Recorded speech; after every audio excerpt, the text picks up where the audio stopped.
Radha Madhava Kunja Viviha 1-1 Hare Jaya Radha Madhava Kunja Viviha Gopijana Balaba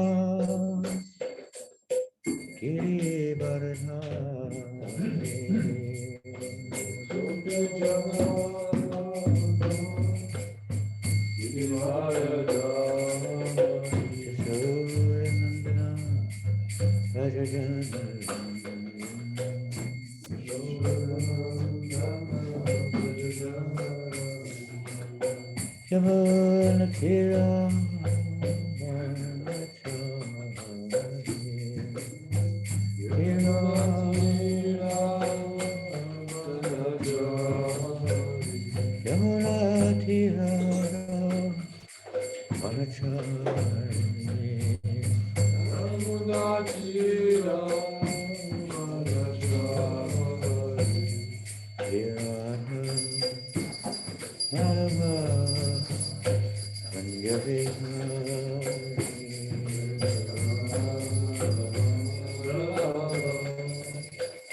Krishna Krishna Hare Hare,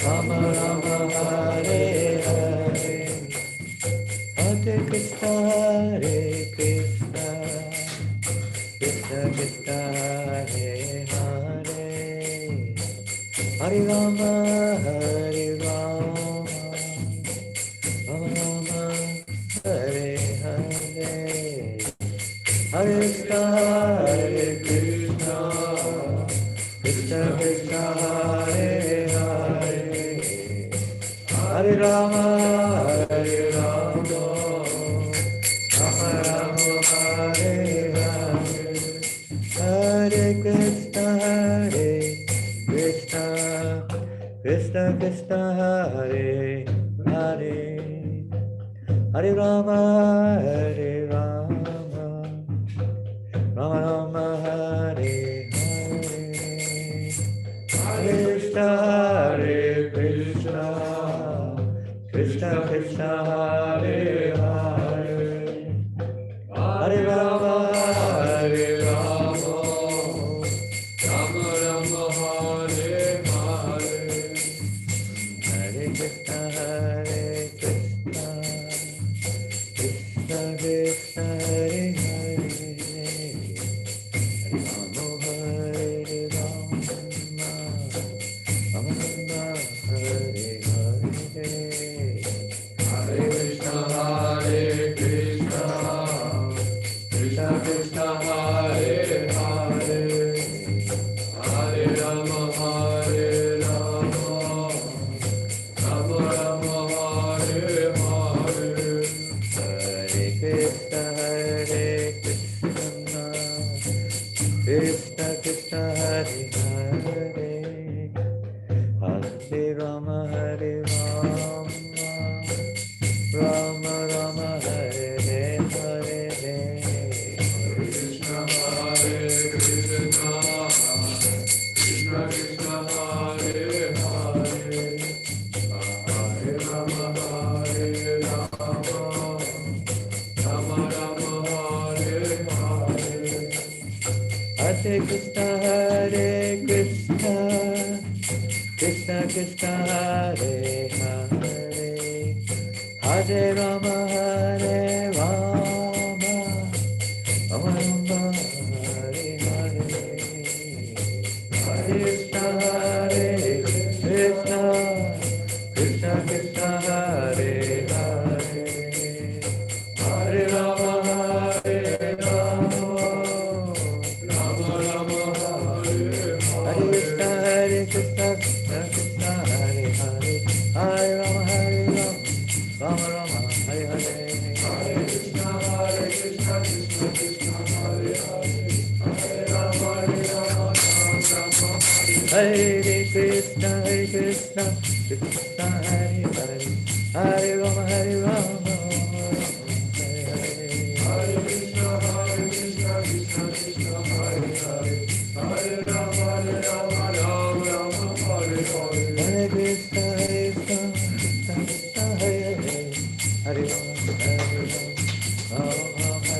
Hare Krishna Hare Krishna, Krishna Krishna Hare Hare, Hare Rama Hare Rama, Rama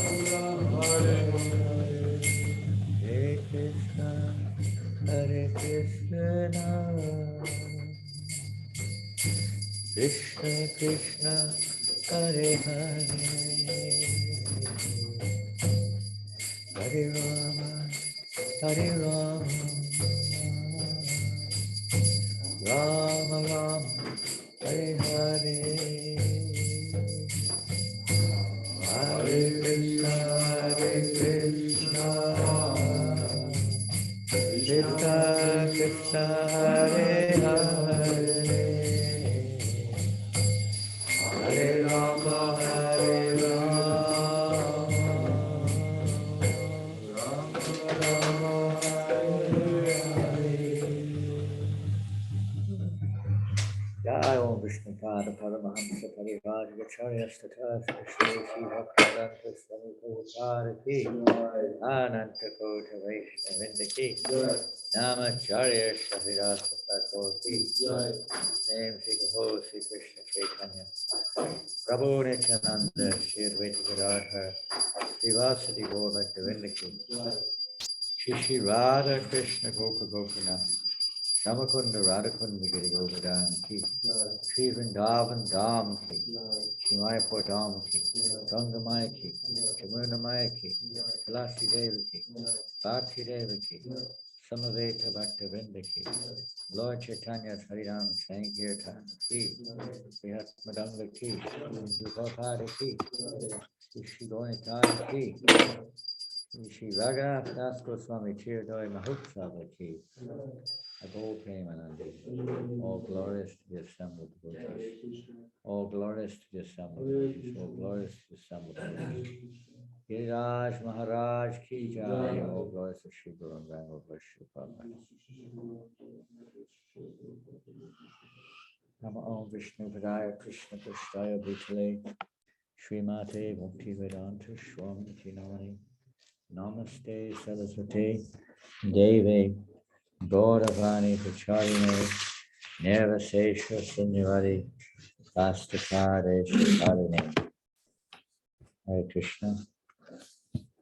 Anshakalpa Tarubhyascha Kripa Sindhu Vyevacha Atidam Pavanebhyo Vaishnavebhyo Namo Namaha Om Namo Bhagavate Vasudevaya Om Namo Bhagavate Vasudevaya Om Namo Bhagavate Vasudevaya. Hare Krishna, everybody, dear devotees, wherever you are, I'd like to welcome you today for Srimad Bhagavatam, Canto 1, Chapter 2, Text 16 this morning. Famous verse.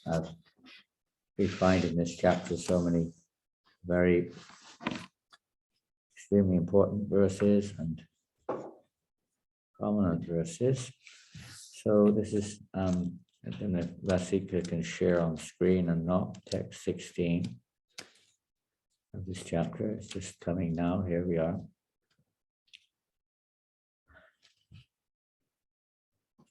Shusho Shatadanasya Vasudeva Kataruchihi Shan Mahat Sevaya Vipra Punya Tirtha Nishevanat Shushusho Shatadanasya Vasudeva Kataruchihi Shan Mahat Sevaya Vipra Punya Tirtha Nishevaya Shushusho Shradanasya Vasudeva Kataruchihi Shan Mahat Sevaya Vipra Punya Tirtha Nishevanat. Go on for the word. Shushusho, one who is engaged in hearing. Shrudadanasya, with care and attention. Vasudev, in respect to Vasudev. Kata, the message. Ruchihi, affinity. Shat, is made possible. Mahat Sevaya, by service rendered to pure devotees. Vipraha, or twice born. Punya Tirtha, those who are cleansed of all vice. Nishevana, by service. Translation and purport by Srila Prabhupada. If anyone wants to come over here and sit in the chair, you may well do, because some of this is going to be screen presentation, but it's up to you. You can hear it, no problem. O twice born sages, by serving those devotees who are completely freed from all vice. great service is done. By such service, one gains affinity for hearing the messages of Vasudeva. Purport. The conditioned life of a living being is caused by his revolting against the Lord. There are men called Deva, or godly living beings, and there are men called Asuras, or demons, who are against the authority of the Supreme Lord. In the Bhagavad Gita, 16th chapter, a vivid description of the Asuras is given, in which it is said that the Asuras are put into lower and lower states of ignorance, life after life, and so sink to the lower animal forms and have no information of the absolute truth, the personality of Godhead. These Asuras are gradually rectified to God consciousness by the mercy of the Lord's liberated servitors in different countries according to the supreme will. Such devotees of God are very confidential associates of the Lord. And when they come to save human society from the dangers of godlessness, they are known as the powerful incarnations of the Lord, as sons of the Lord, as servants of the Lord, or as associates of the Lord. But none of them falsely claim to be God themselves. This is a blasphemy declared by the Asuras, and the demoniac followers of such Asuras also accept pretenders as God or his incarnation. In the revealed scriptures, there is definite information of the incarnation of God. No one should be accepted as God or an incarnation of God unless he is confirmed by the revealed scriptures. The servants of God are to be respected as God by the devotees who actually want to go back to Godhead. Such servants of God are called Mahatmas or Tirthas, and they preach according to a particular time and place. The servants of God urge people to become devotees of the Lord. They never tolerate being called God. Sri Chaitanya Mahaprabhu was God himself according to the indication of the revealed scriptures, but he played the part of a devotee. People who knew him to be God addressed him as God, but he used to block his ears with his hands and chant the name of Lord Vishnu. He strongly protested against being called God. Although undoubtedly he was God himself, the Lord behaves so as to warn us against unscrupulous men who take pleasure in being addressed as God. The servants of God come to propagate God consciousness, and intelligent people should cooperate with them in every respect. By serving the servant of God, one can please God more than by directly serving the Lord. The Lord is more pleased when he sees that his servants are properly respected, because such servants risk everything for the service of the Lord, and so are very dear to the Lord. The Lord declares in the Bhagavad Gita 18:69 that no one is dearer to him than one who risks everything to preach his glory. By serving the servants of the Lord, one gradually gets the quality of such servants, and thus one becomes qualified to hear the glories of God. The eagerness to hear about God is the first qualification of a devotee eligible for entering the kingdom of God. Cida. Bhagavatam Cida. That's the end of the purport to this very wonderful verse. Go back to the. Today is a very wonderful day, at least on our calendar here. Yeah, that's the only problem. You might appear and reappear at Dover time, which is nice, but it looks a little odd from the other end. Some kind of ghost coming in and a surah kind of entering the devotees, but I mean, it looks like popping in and out like that. Modern technology we have here. The stones are alive. Of Govardhan. Yeah. Anyway, it's wonderful. We can remember to go over that hill. So today on the Vaishnava calendar, it may not be the same, of course, where you are, in Australia, New Zealand, Malaysia, wherever you are. But here in Europe, today is the very wonderful anniversary of the great festival of Chiradoi Mahotsava, the festival of Raghunath Das Goswami. And I'm going to try to somewhat, I know, obviously not completely. Is it possible to close? There's a very loud noise. Is it a washing machine or what is it? It's the washing machine. Yeah, maybe we can close the door, be a little less distracted. Yeah, so a little bit try to relate this pastime to today's verse. The essence, you could say, of today's verse is the mercy of the Lord coming through the pure devotees of the Lord. Without mercy, there's no question of spiritual advancement, because everything in one sense is based upon mercy. Even the material world is a form of mercy, although we may sometimes see it otherwise. Everything exists by the mercy of the Lord. So especially devotional service is wholly and solely.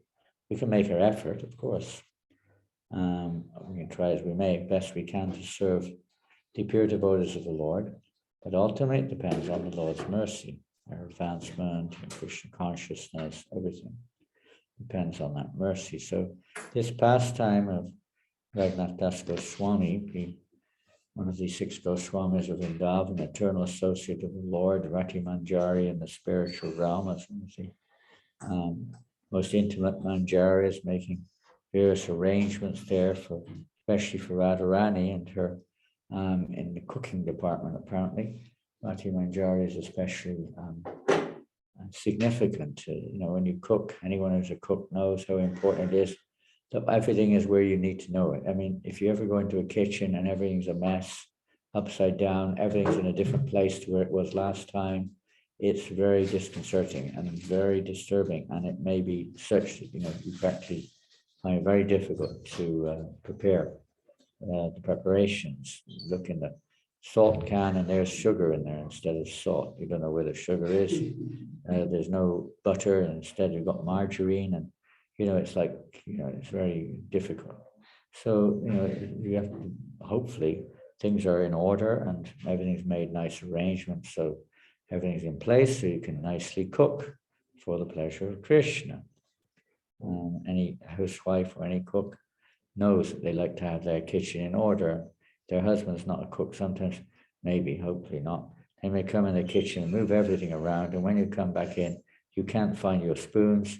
You can't find the right pot. The pot's filthy and burnt milk in the bottom of the pot in the sink. The husband doesn't wash the pot, and so on and so forth, or vice versa, whatever it may be. Anyone who's a cook knows what it's like. So someone has to make sure everything is in order. And this is one of Raghunath Das Goswami or Rati Manjari's eternal, services to Srimati Radharani for her preparation. So this particular pastime is kind of related to that a little bit too, but it's particularly related to mercy, the mercy, how important it is to get the mercy of Guru. Lord Nityananda is Adi Guru, the original spiritual master. We have to go through Lord Nityananda if we want to approach Radha and Krishna. Even Lord Chaitanya Mahaprabhu is only accessible by the mercy of Nityananda Prabhu or the Guru, who is the representative of Nityananda. By serving Guru, one is serving Nitai. So today's pastime is a very wonderful one. We're going to be hearing that pastime now of how one can actually get this affinity or this opportunity to hear. And it's interesting in the word for word, it said very exact word Prabhupada uses here in the word for word, or whoever it is, with care and attention. This word, Shuddhadhanasya.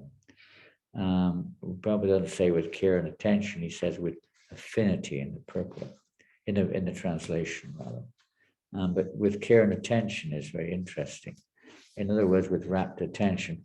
And unless one is purified in heart, we hear this in the next chapter when Sutta Goswami says it. You hear this message. Now, as I have heard it, I will speak the same message to you. You should hear this with rapt attention. And message of Bhagavatam. Well, Prabhupada writes in the purport that, to hear with rapt attention, one has to be pure in mind. To be pure in mind, one has to be pure in action. To be pure in action, one has to be pure in one's eating, sleeping, mating, fearing, and so on and so forth. Everything, recreation, everything has to be pure. So the process of purification of the heart in order to hear with rapt attention, or in the translation of the verse we just read, with a great affinity. It may not be in the beginning, you could say, with, and the word affinity can take us across quite a wide spectrum of let's say, of relationship, ultimately leading to complete love, affection up to pure love. So at the beginning stage, we might say that that affection manifests by our taking seriously, hearing the message of Srimad Bhagavatam, regularly hearing Srimad Bhagavatam, and trying and actually hearing it. But even to hear it, the mind is so distracted, it has to become purified. So the whole system is to regulate one's life in such a way that we're not, first of all, not associating with impure substances or impure subject matters as much as possible, and as much as possible arranging our lives to remind us of Krishna, trying to rearrange the environment more and more in the mode of goodness and pure goodness eventually, but at least goodness, cleanliness, and pure sound vibrations, etc., association and so on, reading material, everything favorable for cultivating or purifying a consciousness so that we can hear with more attention when we chant the holy name or we hear Srimad Bhagavatam. But even there, the key is the mercy of the Lord. The mercy and to attain that mercy of the Lord, one has to get the mercy of the Lord's representative. So today's subject matter particularly is focused on that point, getting the Lord's representative, mercy of the Lord's representative. So Nityananda Prabhu, although he's the Supreme Personality of Godhead, playing the role of server to God, you could say, in other words, introducing others to Krishna consciousness, guiding others in that Krishna consciousness, pleasing Krishna in so many ways, of course, at the same time. But his role in this world particularly is to introduce others to Krishna consciousness, connecting everyone and guiding them on their path back to Godhead. And in relationship to Gaur Lila, Lord Chaitanya's Lila, which Prabhupada mentioned the purport, even Lord Chaitanya Mahaprabhu would block his ears if anyone called him the Supreme Lord. He would block his ears, Vishnu, Vishnu, Vishnu. He didn't want to hear that, although he is the Supreme Personality of Godhead, but he's playing the role of devotee. And Nityananda Prabhu also is playing the role of devotee of Lord Chaitanya. And the story goes, we'll go through the story. I don't know, expecting you to screen share. I'm not sure. Yeah, here we go. I think. I'm going to start with, I'm going to screen share. No, I will screen share because, can I screen share?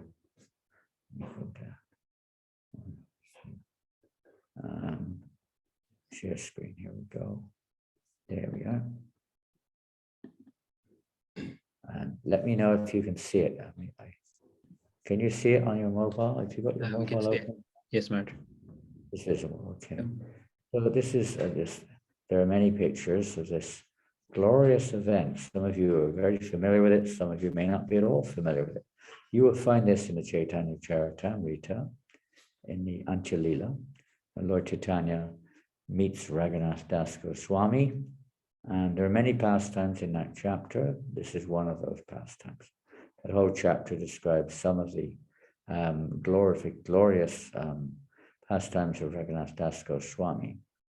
And one of those, and the most significant one, is this Dahi festival. It's not just about eating a couple of bowls of Dahi or yogurt. It means chip rice and yogurt, basically speaking. Chidra, Chida, Chira.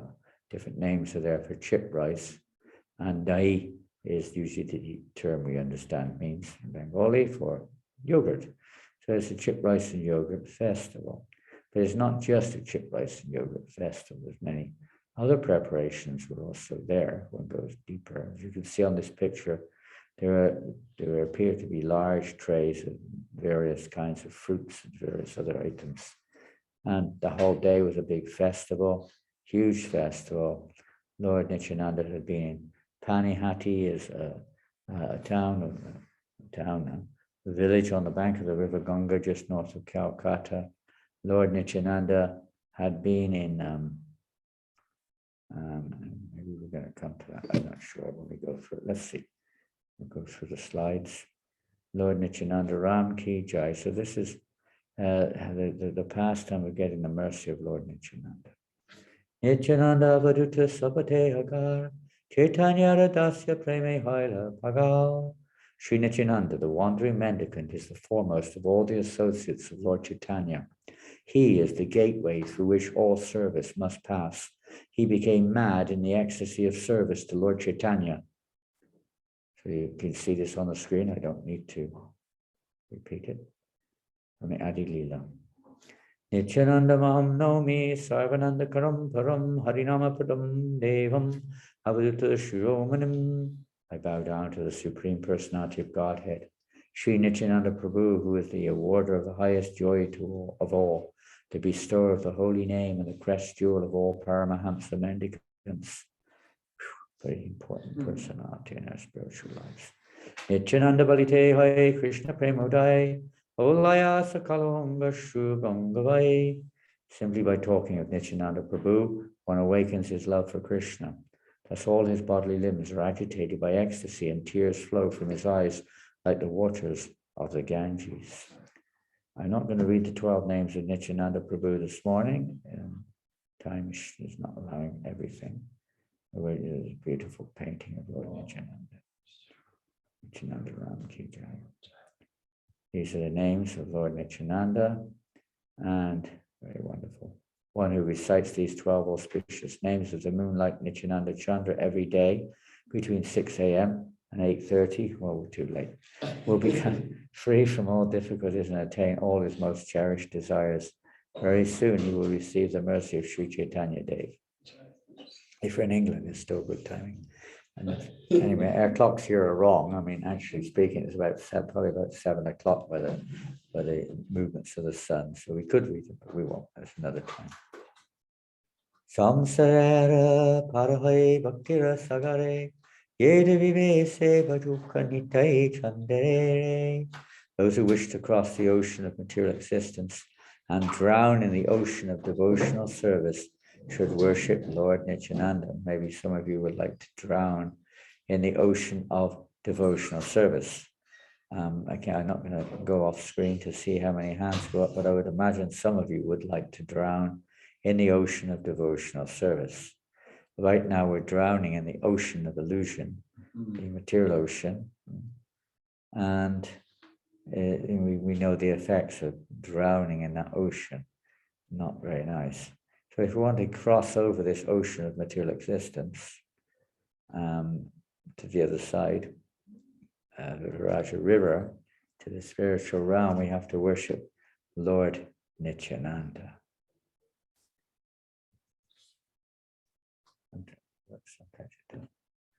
Nityananda Ram Ki Jai.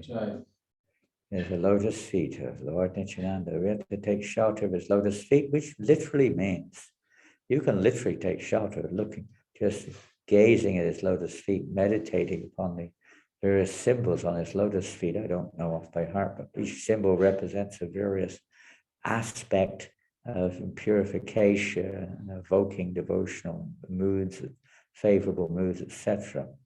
There's a whole list somewhere of the various characteristics of each mark on Lord Nityananda's lotus-like feet. And they're very, as a whole, they're cooling, as we can see, like a million moons.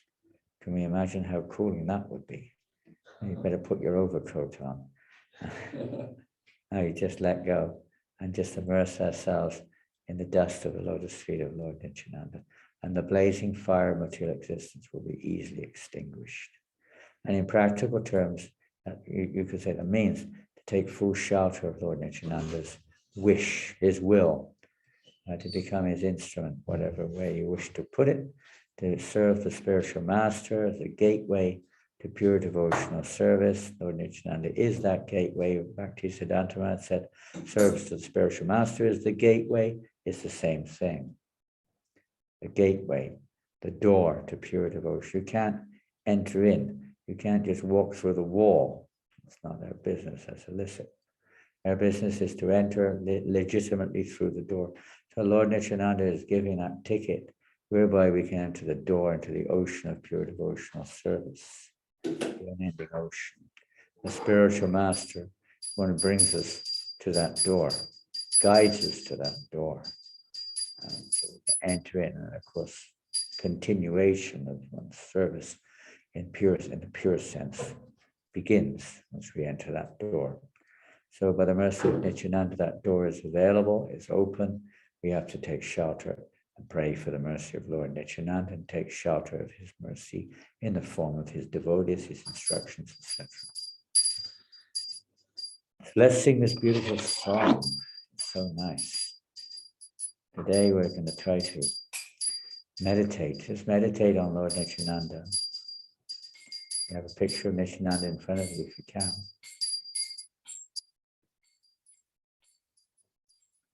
Nitai padakam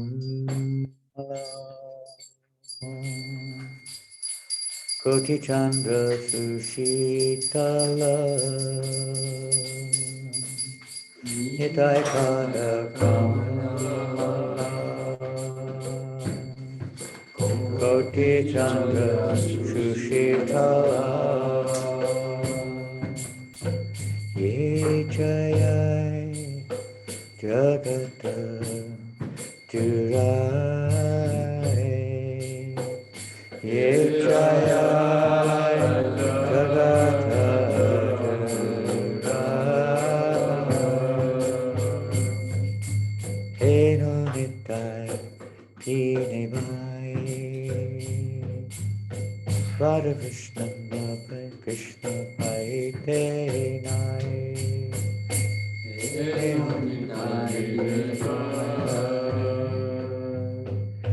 Radha Krishna Paitana Dida Koi Dara Nitai Pai Dida Koi Dara Nitai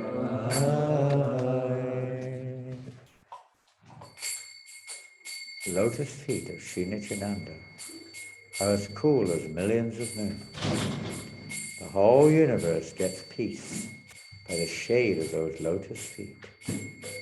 Without the mercy of Sri Nityananda, nobody can get Radha and Krishna, the aim of human life. Therefore, catch hold of the two lotus feet of Sri Nityananda very tightly. Don't let go of devotional service. Se sambandha nahi jan Britta janma kelotha Se sambandha nahi jan Britta janma kelotha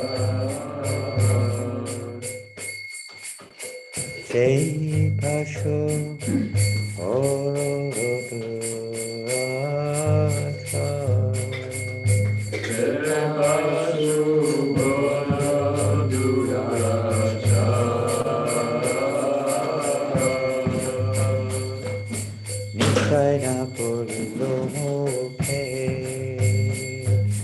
Manjilo samsara sukhe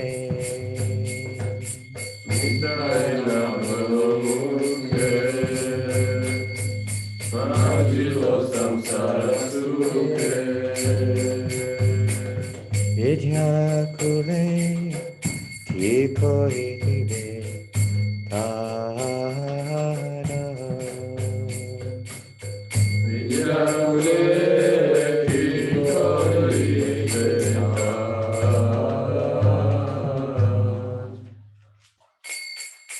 One who has not established a relationship with Nityananda is a two-legged animal, a great beast. His whole life is finished. Basically, we're just wasting our lives. We cannot be called a human being. He never utters the name of Sri Nityananda. He's always immersed in enjoying material happiness and has forgotten Sri Nitai. He may have acquired all material scholarship and learning, but what is the value of such education? If someone can press the button, that would help. This will never help. Come here. Ahankari mata hoya Nitai pada Pasariya Ankare Matahoya Nitai Pada Pasariya Asatyare Satyakore Mani Asatyare Satyakore Mani Nitaya Karuna Bhave Prajivada Krishna Bhave Kaya Kaya Bhave Prajivada Krishna Bhave Darunitai Charana Dukhani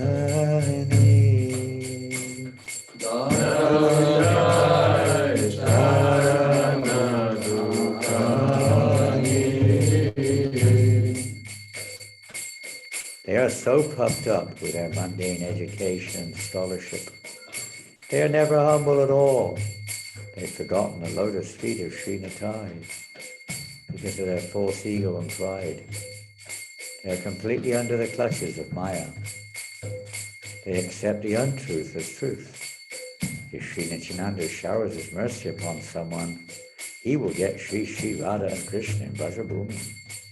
So catch hold of the two lotus feet of Lord Nityananda very tightly. Nitaya Charana Satya Tanara Sevaka Nitya Nitaya Charana Satya Tanara Sevaka Nitya Nitaya Para Sadakoro Asha Nitaya Para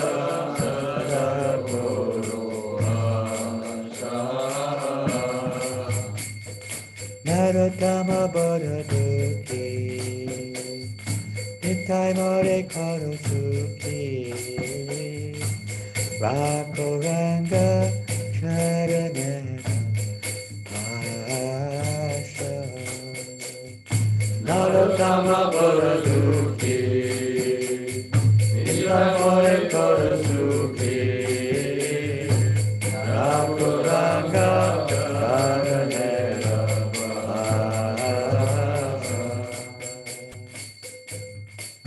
The lotus feet of Sri Nityananda are eternally true, and those followers or servants of those lotus feet of Sri Nityananda are also eternal. Always aspire for the lotus feet of Sri Nityananda. Srila Narottam Das Thakur says, I am very distressed and an unhappy person.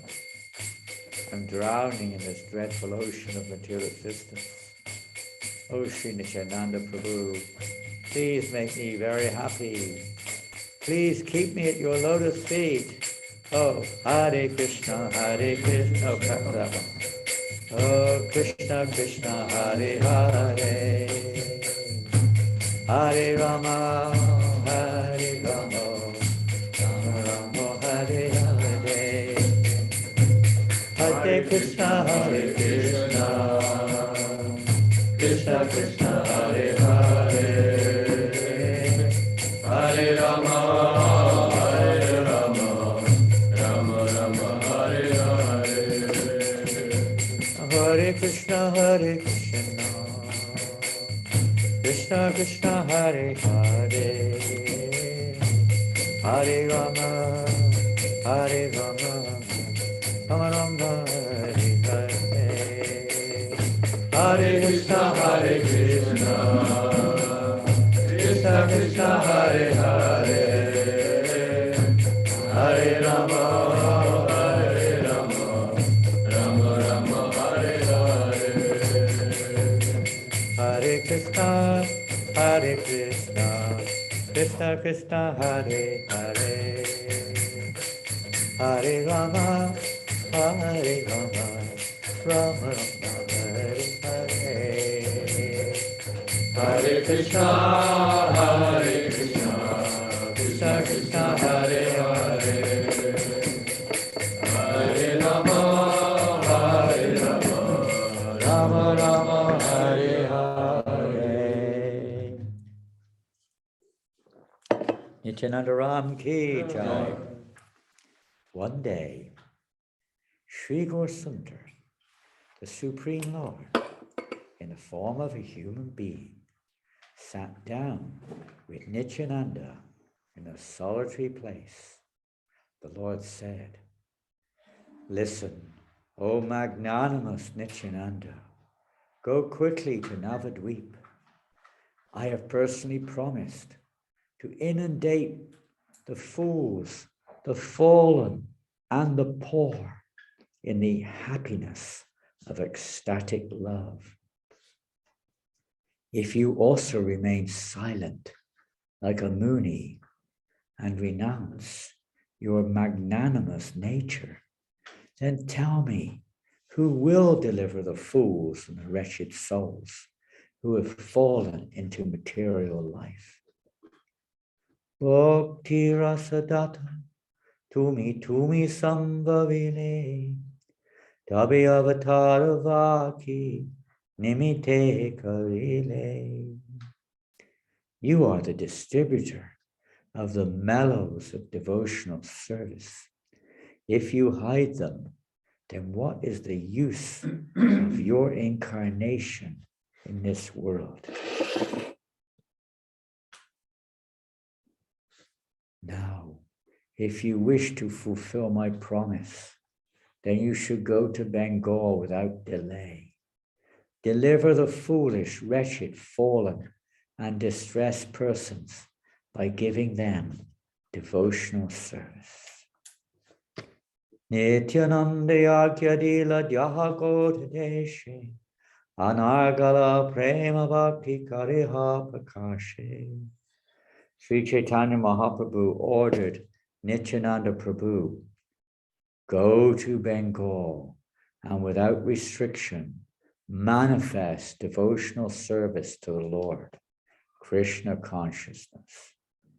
Nityananda Ram, Nityananda Ram, Nityananda Ram, Jaya Nityananda Ram. So he is the reservoir of all the various fruits of devotional service. And Lord Nityananda is now ordering him, Lord Chaitanya is now ordering him to go everywhere and distribute these fruits of love of God. Imagine if everyone is starving and you've got a warehouse of food and you don't open the door. What is your position? Not very commendable, to say the least. You'd be condemned. Or if you're a doctor on the battlefield and you have the medicine, and you're not doing anything to help cure the injured soldiers. So, of course, everything is the plan of the Lord and everything happens according to his will. So now the will of the Lord is the time for Nityananda to go and open the floodgates of love of Godhead. And consequently, not just in Bengal, but all over the world. So this pastime of one of the first pastimes in this, let's say, service of Lord Nityananda is his Panihati festival, where Lord Nityananda showers his mercy and also opens the door. Of course, Raghunath Das Goswami is an eternal associate of the Lord. His business of coming into this world is to assist the Lord in his mission. Is internal and external, but particularly in terms, you could say, of the external, his mission to assist in the spreading of Krishna consciousness, or let's say, evoking the desire in people to develop or awaken their love of God, to go back to God. So up to this point, Nityananda, you could say, had not been particularly engaged in that activity of spreading the fruits of love of Godhead, and neither had Raghunath Das yet absorbed himself in his eternal service to the Lord, Lord Chaitanya Mahaprabhu, in assisting him in this mission of Sankirtan. So both of these activities are manifest in this particular pastime of Shirodoi Mahotsav. Our Lord Nityananda awakens this, let's say, giving this freedom this blessing, this permission now, let go, freedom to totally take shelter of devotional service to Mahaprabhu. So with Nityananda, whoever sees the youthful Nityananda, whose beauty attracts the whole world, feels his eyes coolly refreshed. Wherever Lord Nityananda went, people came rushing to see him with agitated hearts. Majestically walking like the best of elephants, Nityananda distributed the Lord's mercy to everyone. So after he left Puri, Lord Nityananda, making his way to Bengal, he took various diverted routes, left, right, and center. He didn't have a sat-nav, a GPS navigator. He was navigated by love of Godhead. We may take shelter of all these modern technological inventions, but they will not help us necessarily. They can if we use it in Krishna service, you could say, but in and of themselves, they will not help us in life's real goal. And we'll become attached, dependent on temporary things. Nityananda was, of course, people would see him like a madman or something, avadut, Nityananda avadut. But his madness was in ecstatic love of God, completely absorbed in meditating on his Lord, Chaitanya Mahaprabhu, and the holy name, loving mellows of devotional service and song, and completely oblivious practically to day or night or where they were, going here and there, spreading the holy name. And eventually arriving in Bengal, and then eventually, well, let's see what our time is. We haven't really got enough time. I'd love to sing this song, Nadia Godume Nityananda Mahajan, Patiyachi Namahata Jiva Karan. We'll sing it at the end if we have time. Let's sing. Nadia Godume, what a beautiful song. This eventually he arrives in Panihati, as we heard, on the bank of the Ganga. And there with his many, he wasn't alone, by the way, he was traveling with many of his eternal associates in the form of devotees in Lord Chaitanya's Sanggatan Movement, the Gopalas, the spiritual realm, different types of coward boys who assist in their various pastimes in Golok Vrindavan, expand themselves in Gaur Lila to reciprocate loving exchanges with Nityananda and fulfilling his particular whatever pastimes he's performing. So he arrived on the bank of the river Ganga with thousands and thousands of followers, and Gopals and so on. So this is the place in Panihati where this pastime took place. Shrine there.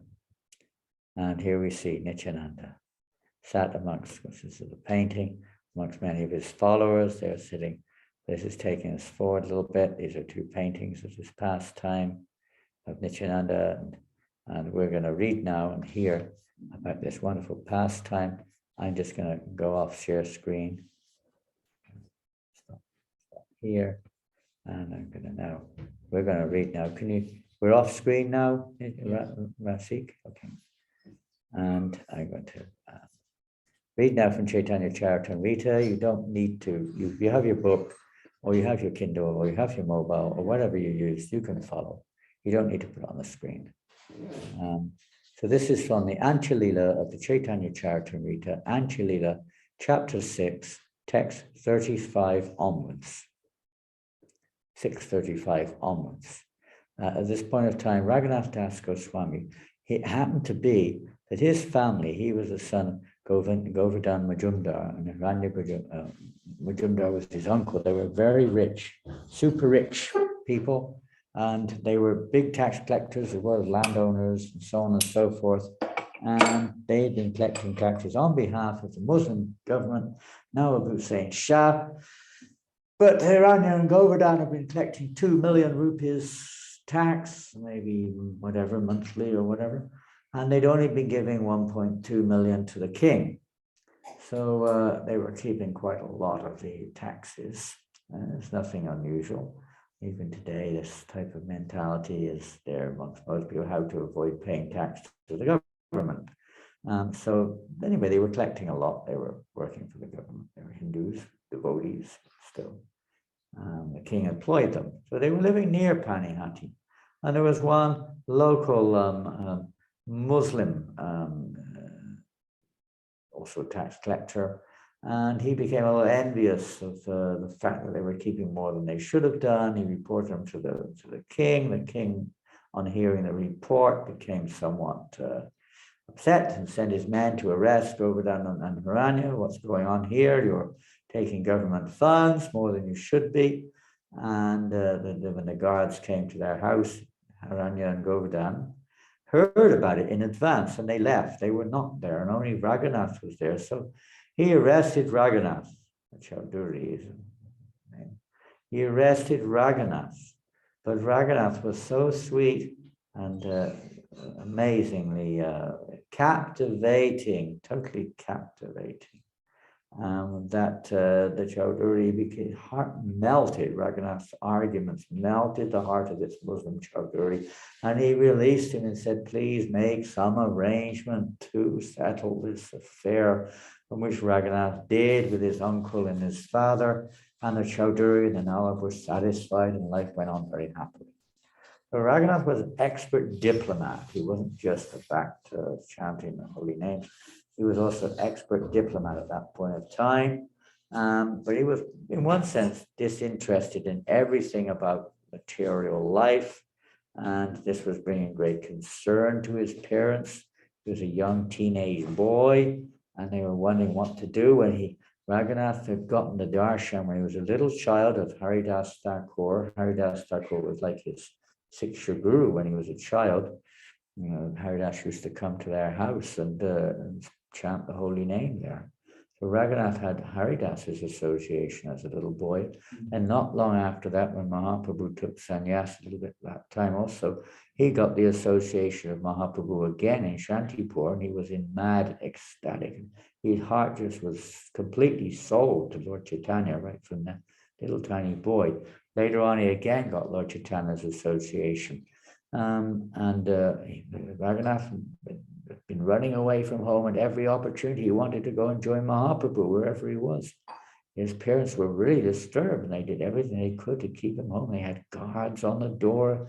They would have guards. If he ran, they would run after him and catch him and bring him back home. What to do with this boy, he did not know.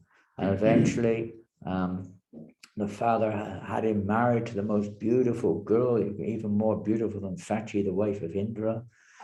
Most beautiful girl. He was but he was disinterested. And then again, he got the opportunity to meet Mahaprabhu. And this time Mahaprabhu comes. Somehow they managed to get there with guards maybe, but Mahaprabhu said, stop behaving like a madman. Stay at home, be responsible. So Raghunath Das, taking Lord Chaitanya's words to heart, and he said, in due course of time, of course, everything will be arranged, but now you stay at home. So Raghunath Das stayed at home and behaved like a, pounds, shillings, and pence man, as they say. Responsible family member, the only heir to his parents and uncles, not to the uncle, but to his father, the only heir to the riches of his father. So he stayed at home and, going about his business, but totally detached. But still, after some time, he was trying to escape and what to do. So we're going to take the story up there. In this way, Raghunath Das passed 1 year exactly like a first-class business manager, but the next year he again decided to leave home. He got up alone one night and left, but his father caught him in a distant place and brought him back. He could compare this sometimes to our own attachments in this material world. Attachments to family, attachments to society, attachment to various things we like in this material world, attachments to our independence, and so on and so forth, which drag us back from surrendering. Or rather, we should say we're attached to them, and because of our attachment to them, our surrender is not taking place. This became almost a daily affair.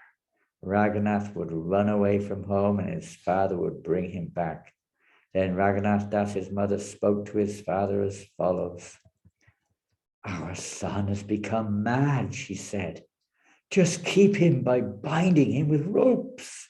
His father, being very unhappy, replied to her as follows. Raghunath Das, our son, has opulences like Indra, the heavenly king, and his wife is as beautiful as an angel. Yet all this could not tie down his mind. How then could we keep this boy home by binding him with ropes? It is not possible even for one's father to nullify the reactions of one's past activities. Lord Chaitanya Mahaprabhu has fully bestowed his mercy on him. Who can keep home such a madman of Chaitanya Chandra? Then Raghunath Das considered something in his mind. And the next day he went to Nityananda Goswami. He managed to get away because Nityananda was very close in Panihati, and Raghunath had heard about it. So he summarily managed to get away and went to Panihati to see Nityananda. In the village of Panihati, Raghunath Das obtained an interview with Nityananda Prabhu, who was accompanied by many kirtan performers, servants, and others. They've been having kirtan all day. In fact, if you ever go for this festival in Panihati, it's not only in Panihati, this festival honoring Raghunath Das Goswami Churdoi Mahotsav is celebrated in Bengali, there was particularly in Vrindavan and many places in grand ways. They'll have kirtan will start early in the morning and go non-stop right through to the afternoon. Constant kirtan of the holy name, singing songs, glorifying this pastime. We only know a little tiny drop of the ocean of nectar. Let's say, not, I wouldn't say missing, but undernourished aspects of our devotional practices is entering into these various pastimes. Entering into them, maybe not, you could say, on the absolute platform, but at least on the platform of memory and absorption. Absorbing ourselves in these pastimes on these various days is one of the most, Bhaktivinoda Thakur says, Madhavatiti Bhakti Janani, one of the most nourishing aspects of devotional service, when we absorb ourselves in these various pastimes, these holy days, holy days, when we absorb ourselves in the Lord's pastimes or his devotees' pastimes, is one of the most nourishing of all aspects of devotion. So we say it's the mother. Bhaktivinoda Thakur describes it as the mother of devotion for those who observe these festivals. They act like a nourishment of the mother for the child. And the child nourishes the baby, nourishes the child like this. So it nourishes our tender creepers of devotional service when we absorb ourselves in these pastimes. So, or hearing about them, we should say. So Raghunath Das, getting that opportunity, took the opportunity and proceeded to Panihati. And there he saw Lord Nityananda sitting on a rock under a tree on the bank of the Ganges. Lord Nityananda seemed as effulgent as hundreds and thousands of rising suns. We've already heard how Lord Nityananda's lotus feet are like the cooling effect of millions of moons. But here we see Lord Nityananda seemed to be effulgent as hundreds of thousands of rising suns. How can such a personality be as cooling as millions of moons, we may wonder. And just looking at it from a different angle, different reasons. He brings light to our darkened lives, and in the form of the moon, sun and the moon. And there's a famous verse, Vande Shri Krishna Chaitanya Nityananda's Hoti to Godadaya Pushpapanto Chitoshamotamukta. How they've arisen on the eastern horizon, Lord Nityananda and Lord Chaitanya Mahaprabhu, in order to dissipate the darkness of ignorance. Many devotees sat on the ground surrounding him. Seeing the influence of Nityananda Prabhu, Raghunath Das was astonished. Raghunath Das offered his obeisances by falling prostrate at a distant place. And the servant of Nityananda pointed out, there is Raghunath Das offering you obeisances. We went different angles, even out of humility, we may sometimes do it, shyness, immediately as soon as you saw Nityananda, you may offer your obeisances, like different ways you could look at it, but there's another angle which we hear now. Hearing this, Lord Nityananda Prabhu said, "You are a thief. Now you have come to see me. Come here, come here. Today I shall punish you."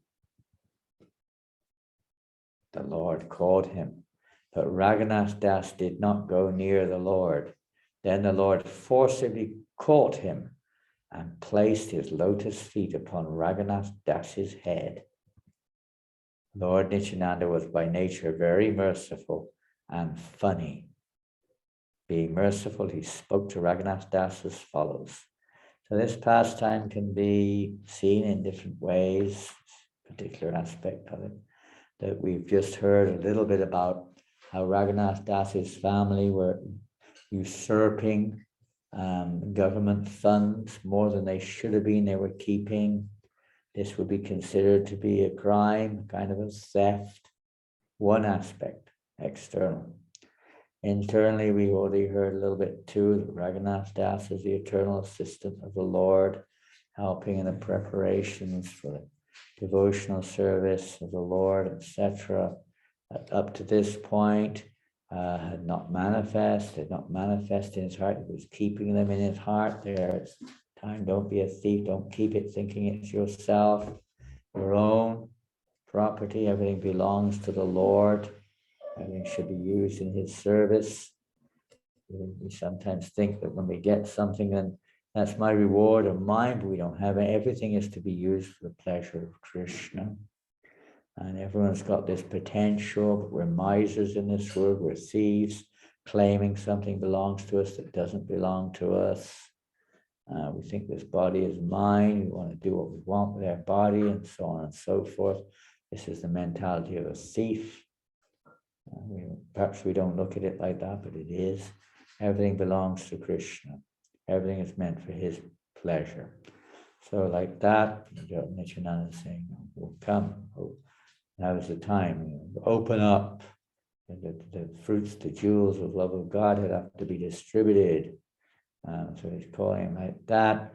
But perhaps the most easy to relate to aspect, significant aspect, is that we've seen up to this point of time that Raghunath Das has been trying to achieve the association of Mahaprabhu. He's been trying to get freed of the bondage of material existence. He's been trying to get the lotus feet of Chaitanya Mahaprabhu as his only shelter, but somehow or another he wasn't able to get there. And this is the secret here. Nityananda is saying, you think you can get Chaitanya Mahaprabhu without my mercy? You can. Lord Chaitanya's lotus feet are my property. You can only get those lotus feet by my mercy. They belong to me.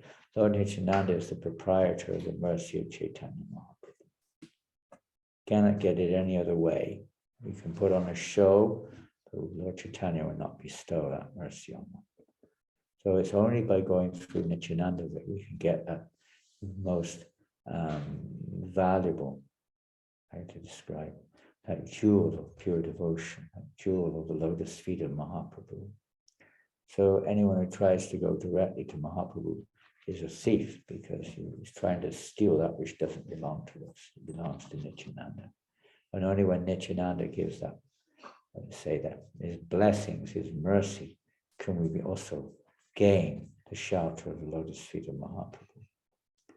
You're a thief. You're staying at a far distant place. Thieves, they generally, they're very sly. They have to keep at a distance. They do things very carefully not to be noticed, and so on and so forth, in disguise, and so on and so forth. But like that, Raghunath Das was staying at a distance. So in various ways, Nityananda is calling him a thief. Come here, I'm going to punish you because you're a thief. Yes, in devotional service, we all come as being thieves. And there is some tapa, some austerity has to be. There's a form of punishment to atone or to rectify our mentality, seeing ourselves as the center or whatever it is. So a certain appropriate punishment is required to cause that change of heart. So similarly here, a punishment is now going to be inflicted. It's an unusual punishment, but it's a very appropriate one. He spoke to Raghunath Das as follows. You are just like a thief, for instead of coming near, you stay at a distant place. Now that I have captured you, I shall punish you. Make a festival and feed all of my associates yogurt and chip rice. Hearing this, Raghunath Das was greatly pleased. Of course, we may say this doesn't sound like much of a punishment. It wasn't necessarily a difficult one for Raghunath Das to achieve with his wealth and facilities and so on to provide such a festival. So it may be seen a little differently, but this is the principle. We accept the will of Lord Nityananda and make that our life and soul. That is our success. And there's a mission of Lord Chaitanya, distribute this chip rice and yogurt or whatever it is, distribute it to everyone.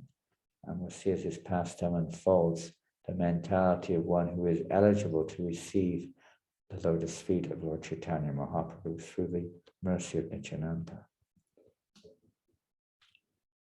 Raghunath Das immediately sent his own men to the village to purchase all kinds of eatables and bring them back.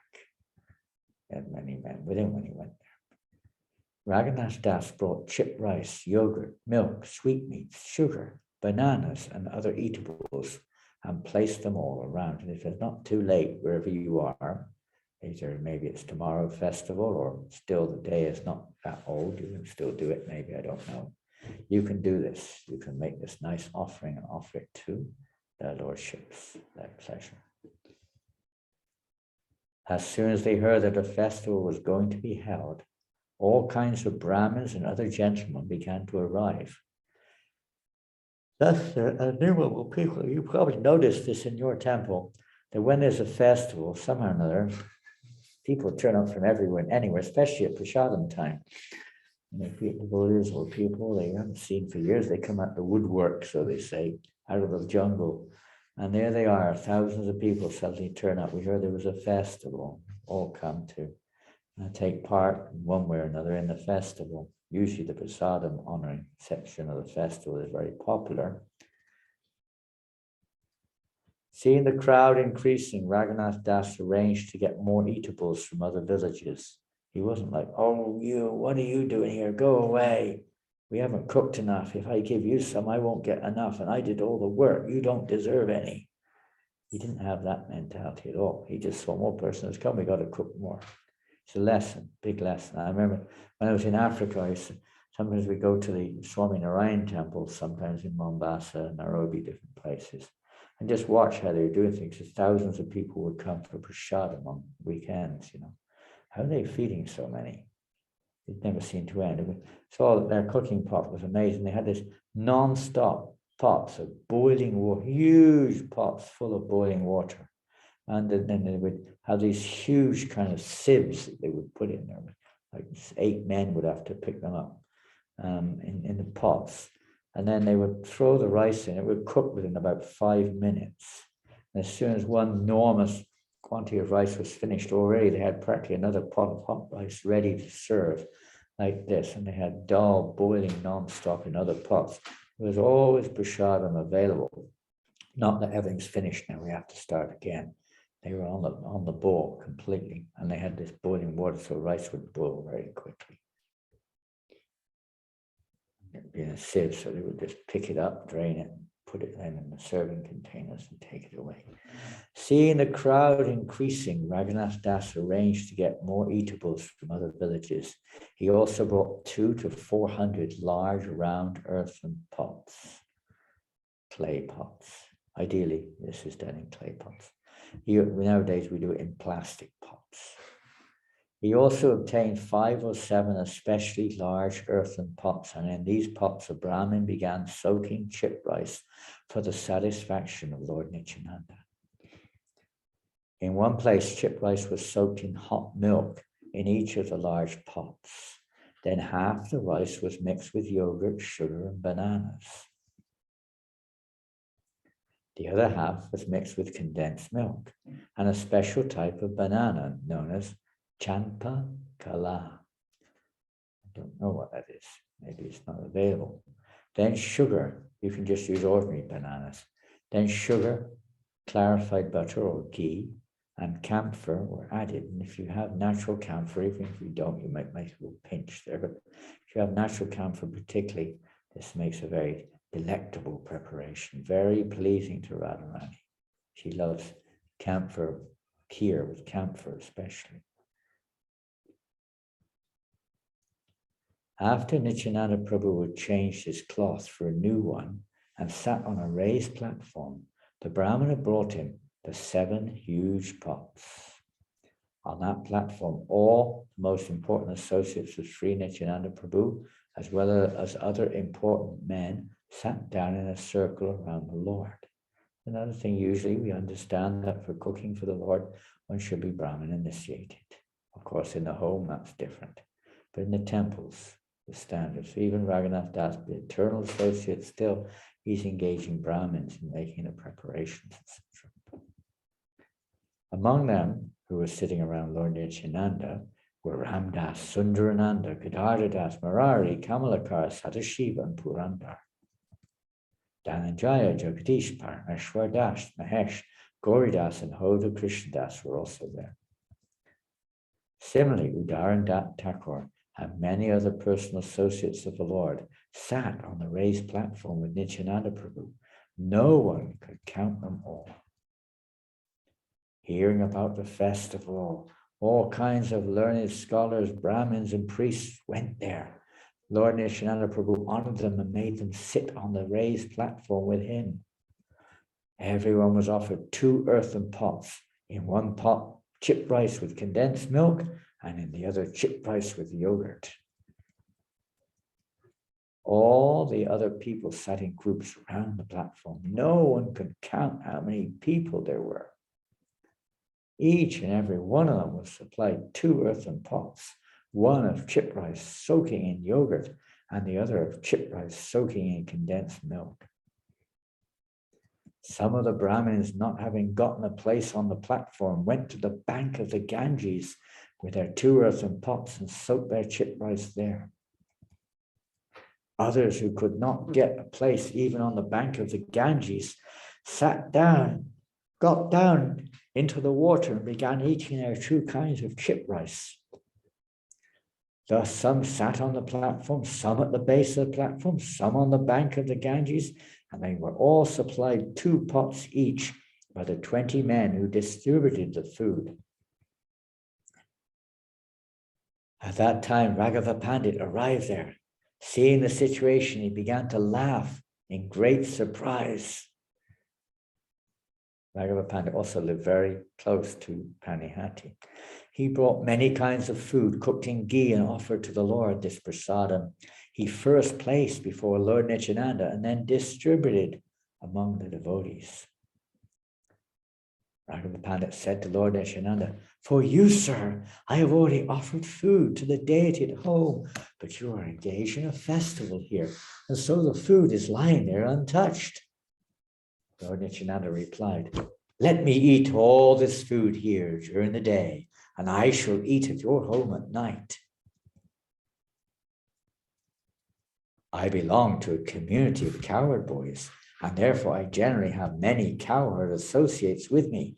I am happy when we eat together in a picnic like this by the sandy bank of the river." We have to organize this today on a sandy bank of the Rhone. River Rhone? Yeah, river, yeah, bank of the river.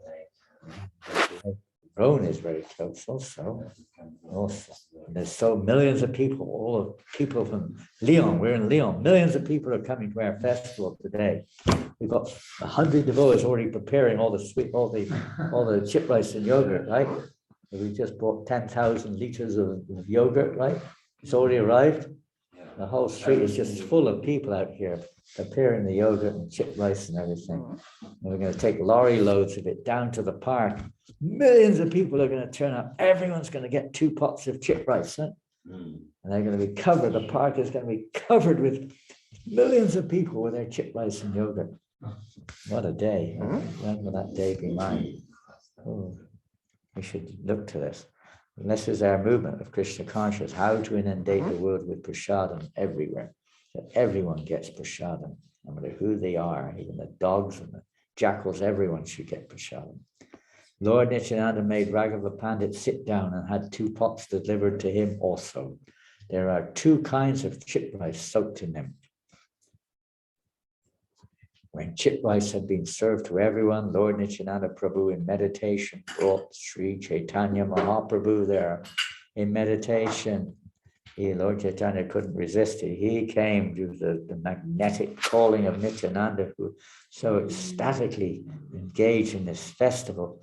And when devotees dancing and chanting, when they're actually dancing and chanting in Krishna consciousness, then Lord Chaitanya, Nityananda, all of his associates, we may or may not have experienced or appear to experience their presence, but they're there ecstatically dancing and chanting.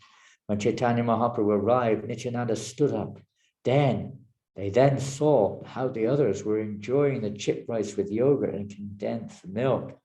They loved to see people taking prasadam. From each and every pot, Lord Nityananda Prabhu took 1 morsel of chip rice and pushed it into the mouth of Chaitanya Mahaprabhu as a joke. They were going, the majority of devotees couldn't see what was going on. It was just like picking up prasadams from someone's pot or plate, pushing it into nowhere, and it was disappearing. Sri Chaitanya Mahaprabhu, also smiling, took a morsel of food, pushed it into the mouth of Nityananda, and laughed as he made Lord Nityananda eat it. Something's burning. In this way, Lord Nityananda was walking through all the groups of eaters, and all the Vaishnavas standing there were seeing the fun. Hope it's not burning. You're burning the chip rice out. No one could understand what Nityananda Prabhu was doing as he walked about. Some, however, were very fortunate. They could see that Lord Chaitanya Mahaprabhu was also present. Then Nityananda Prabhu smiled and sat down. On his right side, he kept 4 pots of chip rice that had not been made from boiled paddy. Lord Nityananda offered Chaitanya Mahaprabhu a place and had him sit down. Then together the 2 brothers began eating chip rice. Seeing Lord Chaitanya Mahaprabhu eating with him, Lord Nityananda Prabhu became very happy and exhibited varieties of ecstatic love. Lord Nityananda Prabhu ordered, all of you eat, chanting the holy name of Hari, Hari, Hari. Immediately the holy names, Hari, Hari, resounded, filling the entire universe. When all the Vaishnavas were chanting the holy names, Hari, Hari, and eating, they remembered how Krishna and Balaram ate with their companions, the cowherd boys, on the bank of the Jamuna. Sri Chaitanya Mahaprabhu and Lord Nityananda Prabhu were extremely merciful and liberal. It was Raghunath Das's good fortune that they accepted all of these dealings. Who can understand the influence of and mercy of Lord Nityananda Prabhu? He's so powerful that he induced Lord Sri Chaitanya Mahaprabhu to come eat chip rice on the bank of the Ganges. So it's not that we can see Lord Chaitanya Mahaprabhu, by the mercy of Lord Nityananda, Lord Chaitanya comes to see us. And he was very pleased to see the devotees chanting the name of Hari and taking prasadam. Very satisfied. When Lord's happy, everyone's happy. All the confidential devotees who were cowherd boys headed by Sri Ramdas were absorbed in ecstatic love. They brought the bank of the Ganges, they thought the bank of the Ganges to be the bank of the Jamuna. When the shopkeepers of many other villages heard about the festival, they arrived there to sell chip rice, yogurt, sweetmeats, and bananas. And they set up all their stores all around to sell their products like they do sometimes at devotional festivals. Devotees come from, you haven't seen them all year, they turn up with their trinkets and their homemade biscuits and all sorts of things, try to make a bit of money at the festival. As they came bringing all kinds of food, Raghunath Das purchased it all. He bought everything. No matter who they were, he just bought it all. And he gave them their price for their goods.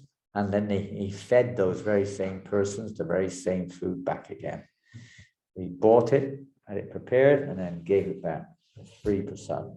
Anyone who came to see how these funny things were going on was also fed chip rice, yogurt, and bananas. So Krishna will provide. Prabhupada one time wrote a letter. Every single temple of ISKCON, there must always be fresh prasadam available for at least 10 to 20 guests at every moment. Prabhupada gave this order in the 76, I think it was, early 77. He said, don't think that Radharani, she's in charge, not you, but she won't provide. After Lord Nityananda Prabhu finished eating, he washed his hands and mouth and gave Raghunath Das the food remaining in the 4 pots. There was food remaining in 3 other big pots for Lord Nityananda, and a Brahmin distributed it to all the devotees, giving a morsel to each. Then a Brahmin brought a flower garland, placed the garland on Nityananda Prabhu's neck, and smeared sandalwood pulp all over his body. When a servant brought betel nuts and offered them to Lord Nityananda, the Lord smiled and chewed them. With his own hands, Lord Nityananda Prabhu distributed to all the devotees whatever flower garlands, sandalwood pulp, and betel nuts remained. After receiving the remnants of food left by Lord Nityananda Prabhu, Raghunath Das, who was greatly happy, ate some and distributed the rest among his own associates. Thus I have described the pastimes of Lord Nityananda Prabhu in relation to the celebrated festival of chip rice and yogurt. Nityananda rested for the day, and when the day ended, he went to the temple of Raghava Pandit and began congregational chanting of the holy name of the Lord. Lord Nityananda first influenced all the devotees to dance, and finally he himself began dancing, thus inundating the entire world in ecstatic love. Lord Chaitanya was observing the dancing of Lord Nityananda. Nityananda could see this, but the others could not. The dancing of Lord Nityananda Prabhu is like the dancing of Chaitanya Mahaprabhu, cannot be compared to anything within the 3 worlds. No one can properly describe the sweetness. After Lord Nityananda rested, Raghava Pandit submitted his request. The Lord takes supper. He sat down for supper. And Lord Chaitanya also sat down there. Lord Raghava Pandit bought all the prasadam the brothers did, and then before the 2 brothers, and then distributed the prasadam to all the devotees. There were so many preparations, delicious preparations. Raghava Pandit and his wife had prepared for the pleasure of Lord Nityananda. And it goes on and on. There's one last thing here. He said actually that Radharani personally cooked in the kitchen of Raghava Pandit. He was always cooking there. Lord Chaitanya would always come there for prasadam, even if unseen. Everything was so sweet, aromatic. And then the devotees present requested Raghunath to sit down and take prasadam. Raghava said he'll take later. So everyone was filled up to the mouth with prasadam. They'd already had a feast at lunchtime, now another feast. Lord Chaitanya's movement's full of feasting. Very nice. Decorated them with sandalwood pulp and so on, and betel nuts were again given. And then Raghava Pandit, being very merciful towards Raghunath Das, offered in the dishes with the remnants of food left by the 2 brothers. Such mercy. And he said, Lord Chaitanya Mahaprabhu has eaten this food. If you take his remnants, you will be released from the bondage of your family. This is the knot is being cut by the mercy of Raghava Pandit, who is giving him the remnants of Lord Chaitanya and Lord Nityananda. If you honor these remnants, then your bondage, you will be released from the bondage of your family. The Supreme Lord always resides either in the heart or in the home of the devotee. This fact is sometimes hidden, sometimes manifest.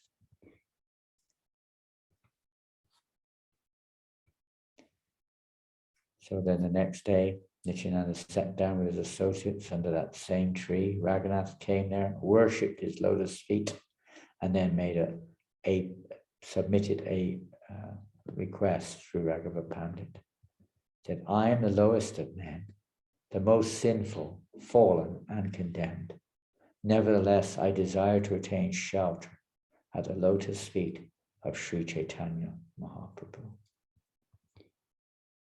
Like a dwarf who wants to catch the moon, I've tried my best many times, but I've never been successful.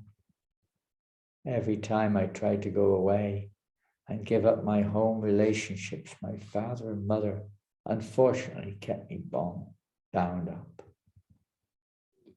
No one can attain the shelter of Chaitanya Mahaprabhu without your mercy. But if you are merciful, even the lowest of men can attain shelter at his lotus feet. Although I am unfit and greatly afraid to submit this plea, I nevertheless request you, sir, to be especially merciful toward me by granting me shelter at the lotus feet of Sri Chaitanya Mahaprabhu. Placing your feet on my head, give me the benediction I may achieve the shelter of Sri Chaitanya Mahaprabhu without difficulty. I pray for this benediction. After hearing this appeal by Raghunath Das, Lord Nityananda Prabhu smiled and told all the devotees, Raghunath Das's standard of mature happiness is equal to that of Indra, the king of heaven. Because of the mercy bestowed upon him by Sri Chaitanya Mahaprabhu, Raghunath Das, although situated in such material happiness, does not like it at all. Therefore, let every one of you be merciful toward him and give him the benediction that he may very soon attain shelter at the lotus feet of Sri Chaitanya Mahaprabhu. Notice that Lord Nityananda is now going one step further. It's not just Lord Nityananda, it's the mercy of the devotees. One gets the mercy of Lord Nityananda by the mercy of the devotees. One who experiences the fragrance of the lotus feet of Lord Krishna does not value even the standard of the happiness available in Brahmaloka, the topmost planet. What to speak of heavenly happiness? Lord Krishna, the Supreme Personality of Godhead, is offered sublime poetic prayers by those trying to attain his power. Thus he's known as Uttama Shlok. Being very eager to attain the association of Lord Krishna, King Bharat, although in the prime of youth gave up his very attractive wife, children, beloved friends, and opulent kingdom, exactly as one gives up stool after excreting it. Then Lord Nityananda Prabhu called Raghunath Das near him, placed his lotus feet upon Raghunath Das's head, and began to speak.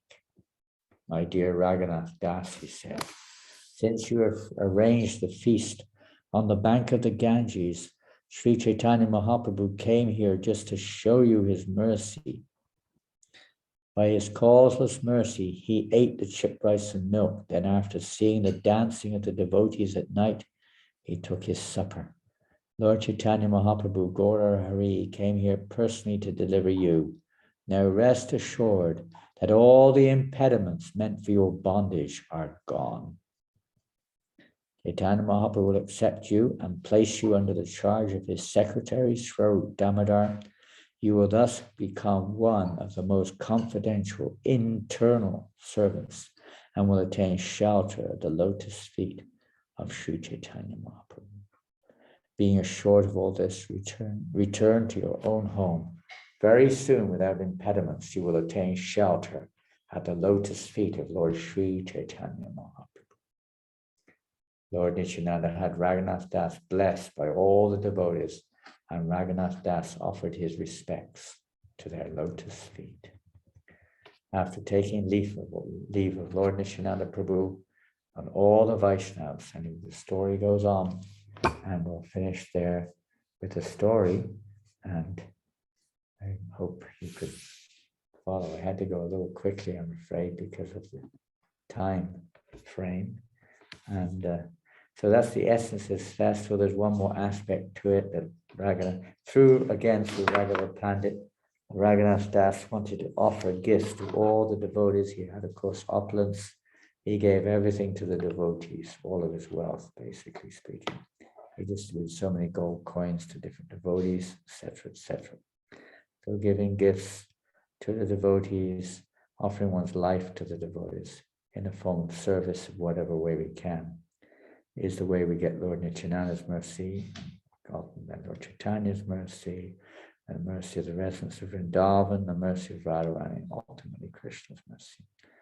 This is the procedure taught in this wonderful pastime, Chiradoi Mahotsava. I'll just see if we finished it. Let's see. Yeah, I'll just go back just a couple more minutes. We're going to go back on the screen, save, screen share, I mean, save. I hope you know this one here. Eta kahilun raganatera milan, iaye shune paya chaitanya charan. Thus I have described a meeting of Raghunath Das with Sri Chaitanya Mahaprabhu. Anyone who hears about this incident attains the lotus feet of Sri Chaitanya Mahaprabhu. Bhaja Bhaja Pai, Heno Prabhu Nityananda, Janhara Pasari Pai, Prabhu Gaurachandra. Oh brothers, just worship Nityananda Prabhu, by whose mercy one can attain Lord Gaurachandra. Ye Shunai Nityananda Prabhu Rakyam, Tahare Miliva Gaurachandra Bhagavan. One who hears the topics of Nityananda Prabhu will attain the lotus feet of Lord Gaurachandra. Just see for yourself how Nityananda Prabhu has blessed the people of this universe with a treasure of devotional service. Chaitanyara Adibhakta Nityananda Rai, Chaitanyara Yashavaise Janhara Jivai. Lord Nityananda is the foremost devotee of Lord Chaitanya. For the glories of Lord Chaitanya always reside on his tongue. Ahanisha Chaitanya Kata Prabhukai, Tanre Bhajile Se Chaitanya Bhakti Hai. Day and night, Lord Nityananda chants the glories of Lord Chaitanya. So when one worships Nityananda, he certainly attains devotion for Lord Chaitanya. Adi Deva Jaya Jaya Nityananda Rai, Chaitanya Mahima Spure Janhara Kripai. All glories to Lord Nityananda, who is the first manifestation of Lord Chaitanya. The glories of Lord Chaitanya become manifest by his mercy. Chaitanya Kripaya Hai Nityananda Rati, Nityananda Janileya Padnahi Kati. One becomes attached to Nityananda by the mercy of Chaitanya. And one who knows Nityananda never faces any adversities. Samsarara Parahana Bhaktira Sakare Yedu Vive Sevajuka Nitai Chande. Those who worship, those who wish to cross the ocean of material existence and drown in the ocean of devotional service must worship Lord Nityananda. Nityananda Ram ki jai, Shri Chiradoi Maha Mahotsav ki jai, Shri Raghunath Das Goswami ki jai, Agor Premanandi. Hare Krishna. Hare Bol. Oh, sorry, went on a little long today, but that pastime's quite long and didn't want to miss it. We only get this opportunity once a year. It happens to fall on a Sunday this year, so at least in France, it falls on a Sunday. Wherever you are, maybe it's different, but it doesn't matter. To remember these pastimes is the secret of getting that mercy, the mercy of Lord Nityananda. Hare Krishna. So I guess we'll finish there. The Sanggatan Movement is basically the same thing. Everyone around us is a thief. They're running away from Krishna consciousness, and their business is to pull them in and give them this opportunity to get Nityananda's mercy, the proper Lord Nityananda's mercy. It's what the Sanghitan Movement is doing through Sankirtan, chanting the holy name, prasad distribution, book distribution, different ways of bringing those thieves who are staying at a distance and getting the dust of Nityananda's lotus feet on their heads so that their spiritual lives can begin. And sometimes that it's not just a one little dust, sometimes there's a rock on their heads and they collapse immediately, surrender immediately, especially when they get books. They're like mountains. These books are like transcendental mountains crashing on people. So they may not see it like that, but eventually they will submerge people in devotional service. Let us also, like Raghunath Das, let us also become a instrument of Lord Chaitanya's will, and by assisting the Lord Nityananda and his followers, assisting them in spreading this mercy, distributing prasad in its various forms far and wide all over the universe. Okay. Hare Krishna. Here's from Australia. Cool. Should we concern ourselves with making money or how to get food, shelter, etc., or should we just depend on Krishna? Where do we draw the line in the sand? And how do we know if we are doing everything for Krishna or it isn't just something superficial, ritualistic process?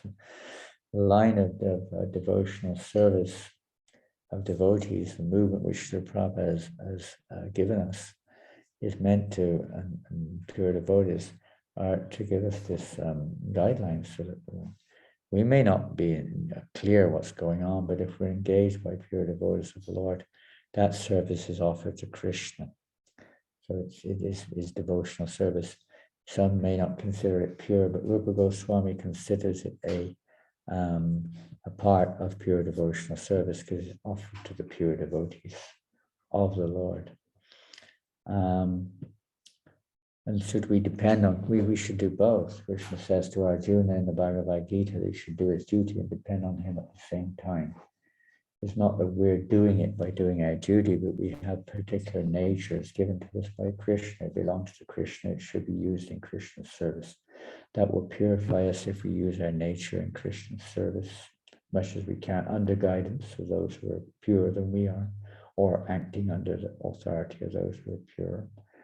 And that way we'll become Krishna conscious. So that is a form of depending on Krishna. We're depending on devotees, we're depending on temple, we're depending on the process, whatever it may be. It's a form of depending on Krishna, but we can also be more conscious of Krishna at the same time. All your activities, tasmat sarveshu kalishu, mamanusma vidicha.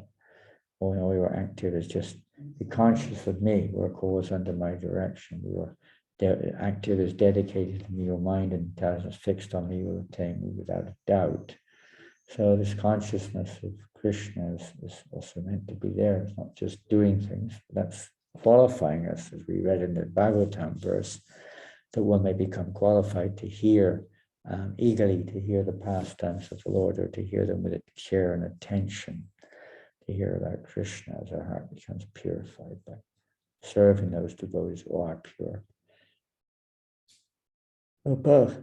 Our goal of life is to depend on Krishna, in one sense, is to please Krishna. It's not even thinking about depending on Krishna. That doesn't necessarily consciously occupy our consciousness, but one's automatically depending upon Krishna, is thinking how to please Krishna. As far as collecting things, that depends again on what one's role in life is concerned. The goal of life is not to collect. Prabhupada writes that the spiritual master is not pleased when he sees his disciple bring in lots of money.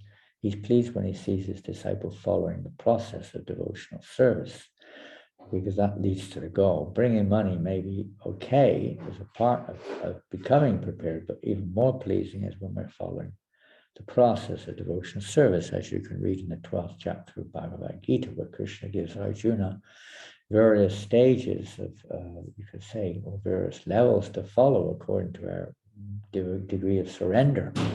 So, giving money is fine, or collecting money is fine. It can be pure devotional service if we're totally detached and only attached to using it in Krishna's service.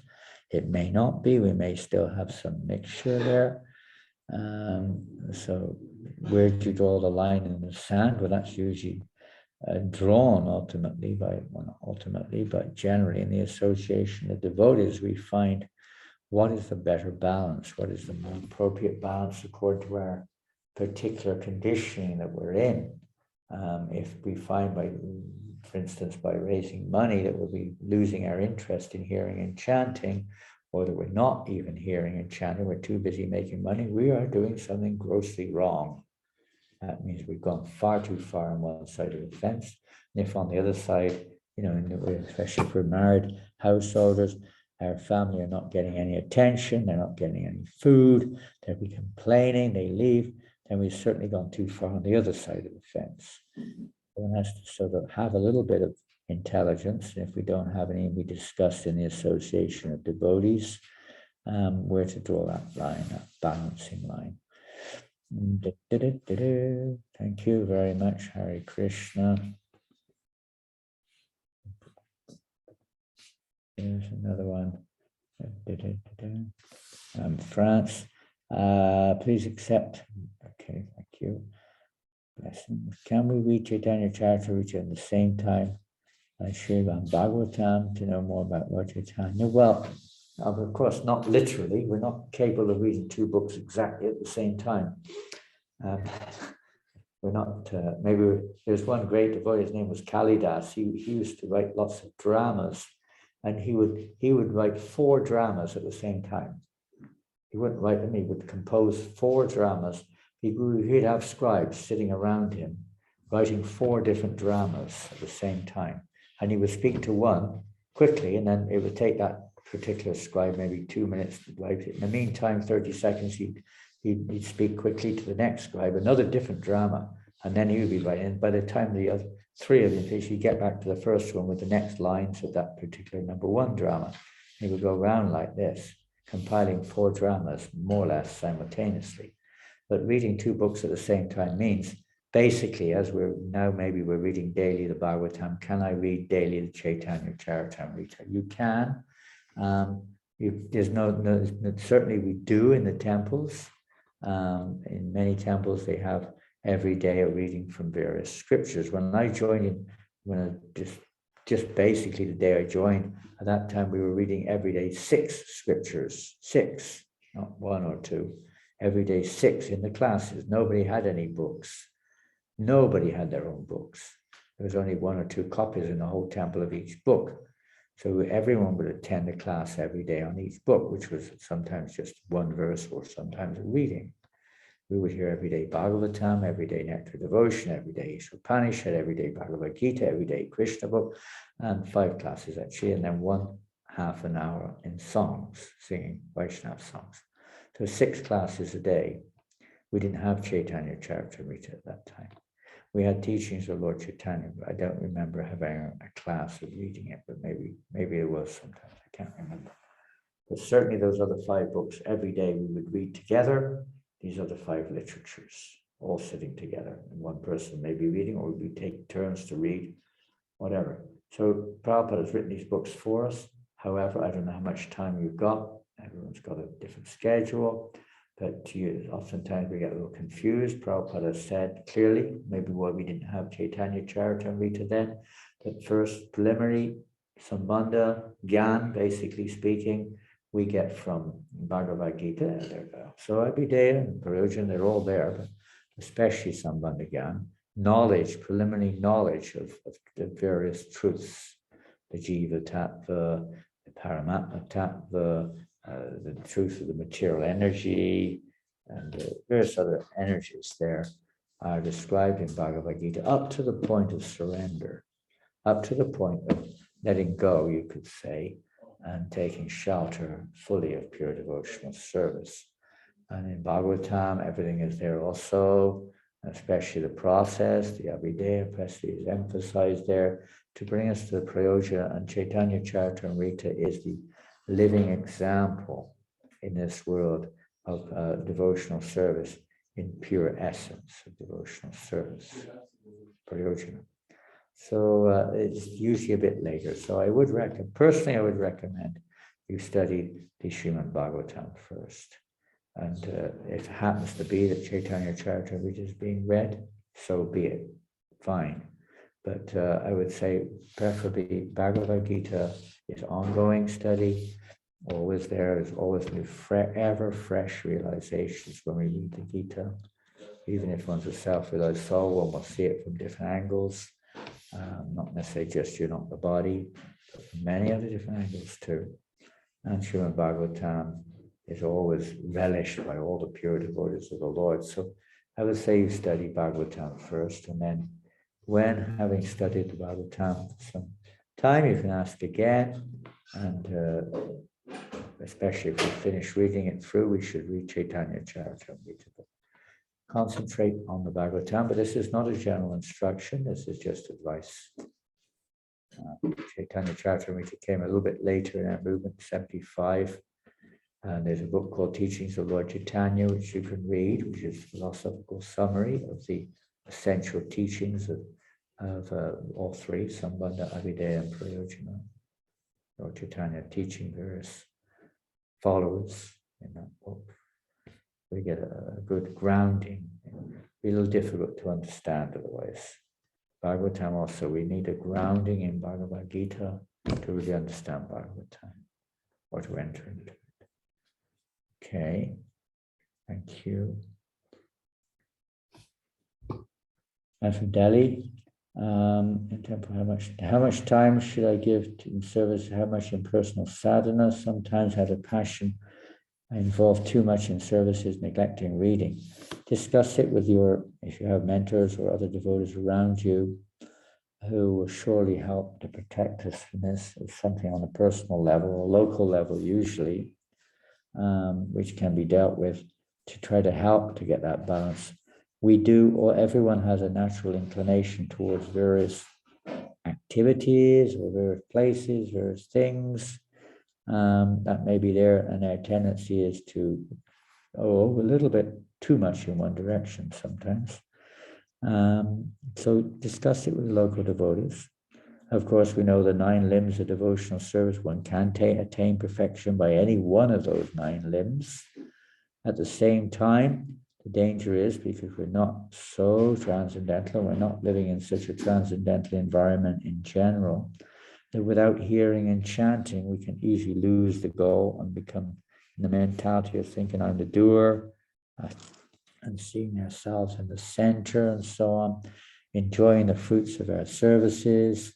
As said, we have to be very careful. So hearing and chanting is essential for everyone. How much depends. Discuss it. The morning program, if you're living in a temple, you have the morning and evening program. You should try to attend that at least. And if you miss it, then you should try to make up for that during the day. Prabhupada said every day, 2 hours hearing class or reading. So the classes used to be a lot of reading, a lot of hearing the scriptures. So at least that you should try to put aside time every day, either in the class or reading whenever you get spare time. Usually we have a lot of time, we don't notice it, but we waste a lot of time. Try to fill that time up by hearing and chanting. Okay, well, thank you all very much. I'm going to finish there today. We have a lot of cooking to do. We have to feed at least 2 million people here today in Lyon, in the park, right? And the devotees are all going out now, gathering up assistance to cook huge vats full of prasadam. And anyway, we'll see what happens. Maybe we can feed 1 or 2 people in the park today if we're lucky. Maybe we can feed some birds in the park. But hopefully we'll be able to distribute prasad to somebody in the park in Lyon today. We're having a festival in the park next to the river. And we'll try to remember Raghunath Das Goswami's Chip Rice Festival. This way, hopefully we'll get the mercy of the Lord Nityananda.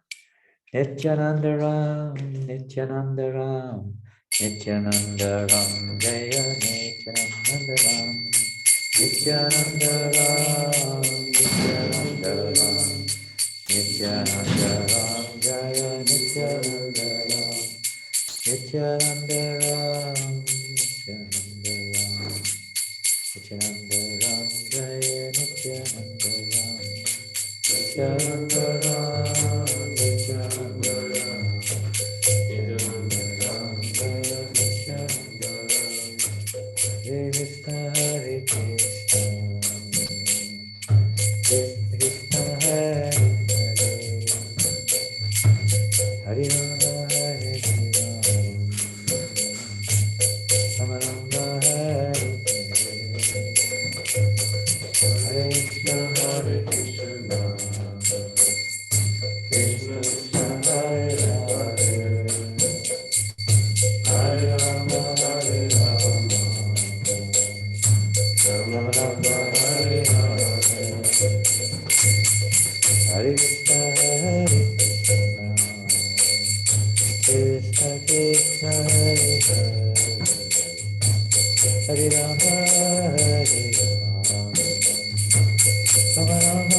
His Divine Grace, Sri Raghunath Goswami, and Chirodoi Mahotsav Ki Jai. So Hare Krishna, everybody. Hare Krishna, Maharaj Hare Ji. Krishna, Hare And Krishna, we'll be Maharaji. traveling this week in France. We have Rath Yatra coming up in 2 weeks today in Paris. If you want to come, you're welcome. 2 weeks today in Paris. Wonderful Rath Yatra. Harinam Ruchi are coming. A few devotees are coming from here and there, from London and America. Thanks. Very much. So, Hare Krishna. Hare Krishna, Maharaji. Hare Bo, Hare Hari Bo. Bol, Hari Bol. Hare Krishna Maharaj. Hare Bo.